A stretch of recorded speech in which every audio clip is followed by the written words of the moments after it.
सभी पत्रकार बंधुओं को नमस्कार। आज की पत्रकार वार्ता ऑपरेशन सिंदूर, उसके पहले पहलगाम की घटना और उसके बाद सीज फायर का अनाउंसमेंट, इन मुद्दों पर बात करने के लिए बुलाई गई है। पूरा देश पहलगाम की घटना के बाद, जिसमें भारत के 25 और नेपाल के एक निर्दोष निहत्थे लोगों की आतंकवादियों ने गोली मार के हत्या कर दी, बहनों के माथे के सिंदूर उजाड़ दिए, 200 किलोमीटर हिंदुस्तान की धरती में पाकिस्तानी आतंकवादी आता है, पाकिस्तान के द्वारा पोषित फंडिंग किया हुआ आतंकवादी आता है, हमारे निर्दोष निहत्थे लोगों को मार के चला जाता है, बहनों के सिंदूर उजाड़ के चला जाता है। और उस घटना से पूरे देश में आक्रोश और गुस्सा है। आज भी लोग भूल नहीं पाए हैं उसको। उसके बाद भारत की सरकार सर्वदलीय बैठक बुलाती है, पूरी घटना की जानकारी देती है और फिर ऑपरेशन सिंदूर की शुरुआत भारतीय सेना के द्वारा किया जाता है। भारत की सेना ने अपना गौरव, अपना पराक्रम, अपना शौर्य, अपनी बहादुरी का परिचय दिया। पाकिस्तान में घुस के 9 आतंकी ठिकानों को ध्वस्त कर दिया, बर्बाद कर दिया। हम सेना के शौर्य को नमन करते हैं, उनकी बहादुरी को नमन करते हैं। भारत की सेना ने आतंकवादियों और आतंकवाद का समर्थन करने वाले उनके सहयोगियों को 100 से अधिक संख्या में मारा। यह जानकारी सर्वदलीय बैठक में सरकार के द्वारा दी गई। 100 से ज्यादा आतंकवादियों को, और यह भी बताया कि 21 आतंकवादी ठिकाने हैं। और सरकार ने कहा ऑपरेशन सिंदूर जारी है। मतलब साफ है, वो 21 के 21 ठिकाने ध्वस्त होंगे। वो जो आतंकवादी पाकिस्तान से आके हमारी बहनों के मांगों के सिंदूर उजाड़ के गए, उन आतंकवादियों का नाश होगा, उनको मारा जाएगा, उनको पकड़ा जाएगा।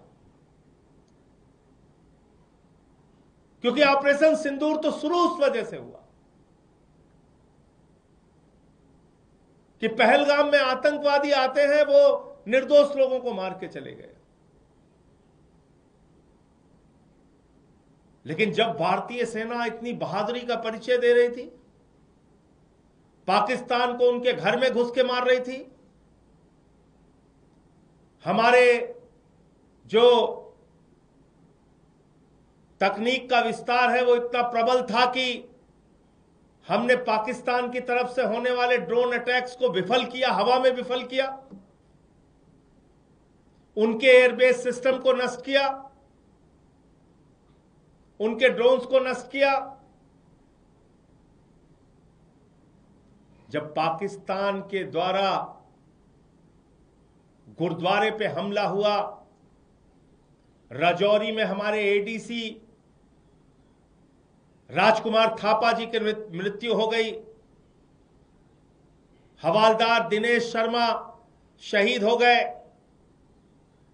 अली शेख जी शहीद हो गए, सब इंस्पेक्टर इम्तियाज शहीद हो गए, पवन कुमार जी शहीद हो गए, राजस्थान के हमारे लाल शहीद हो गए।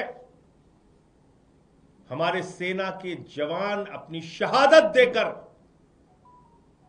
पाकिस्तानियों के आतंकवाद का मुकाबला कर रहे थे, पाकिस्तानियों के सेना के हर हमले का मुकाबला कर रहे थे। जब हमारे पास एक बड़ा मौका था भारतीय सेना के पास कि हम पीओके के ऊपर कब्जा कर सकते थे, वो पाक अधिकृत कश्मीर जहां पे आतंकवादी अड्डे हैं, जहां पे आतंकवादियों को पनाह दी जाती है, क्योंकि हम सब जानते हैं दुनिया का सबसे बड़ा आतंकवादी देश पाकिस्तान है। वहां हाफिज सईद, वहां मसूद अजहर, वहां ओसामा बिन लादेन भी था, आतंकवादियों के बड़े बड़े अड्डे। और जब मसूद अजहर के परिवार के लोगों को निशाना बनाया गया तो सेना के अधिकारी उनके अंतिम संस्कार में शामिल होते हैं। पाकिस्तान के सेना के अधिकारी आतंकवादी के परिवार के मारे जाने पे उसके अंतिम संस्कार में शामिल होते हैं, और अमेरिका के द्वारा प्रतिबंधित आतंकवादी वहां पे दिखता है।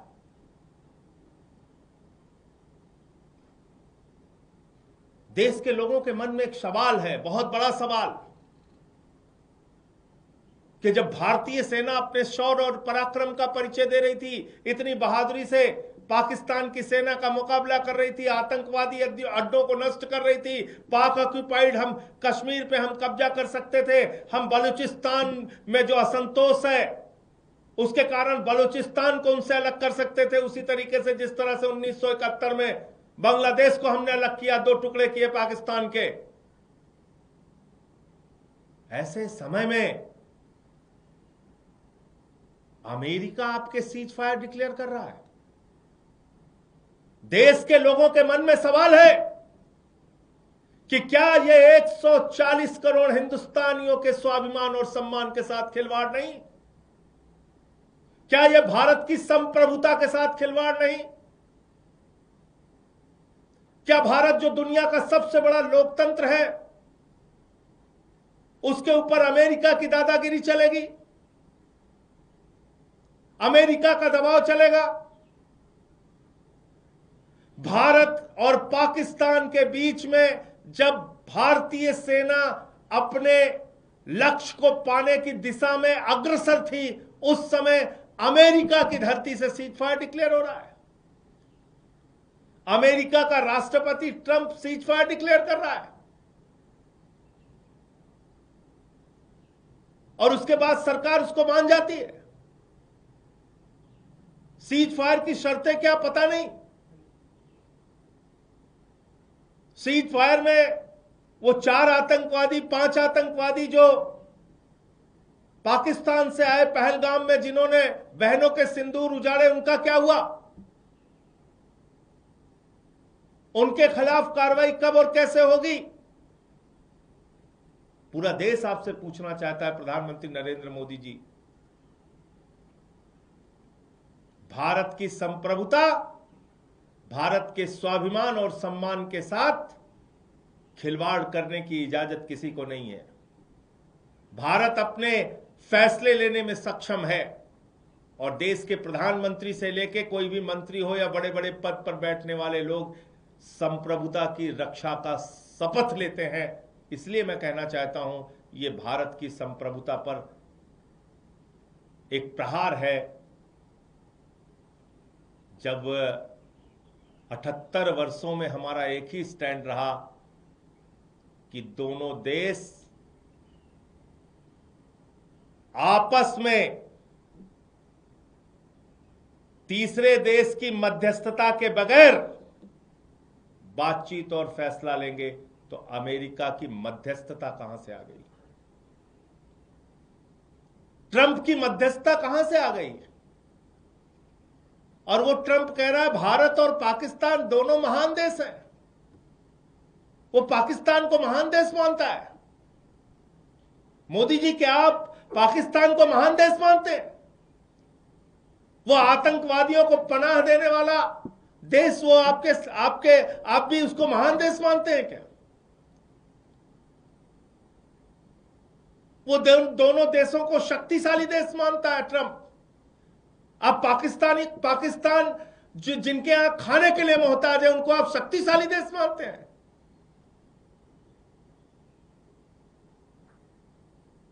वो कह रहा है न्यूट्रल वेन्यू पे बातचीत होगी। किसने तय किया? कब तय हुआ?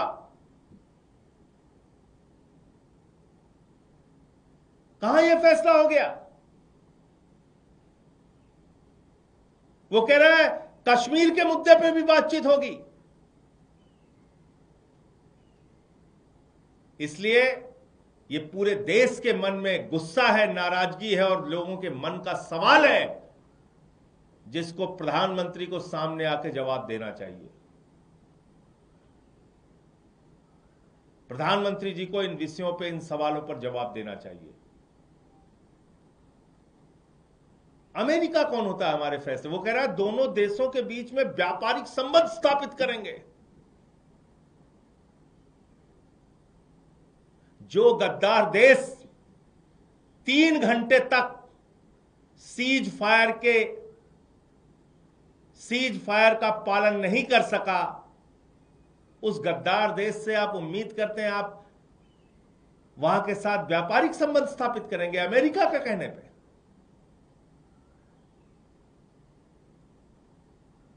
भारतीय सेना के गौरव को, भारतीय सेना की बहादुरी को, भारतीय सेना के पराक्रम को, भारतीय सेना के शौर्य को पूरा देश 140 करोड़ लोग सर झुका के नमन करते हैं।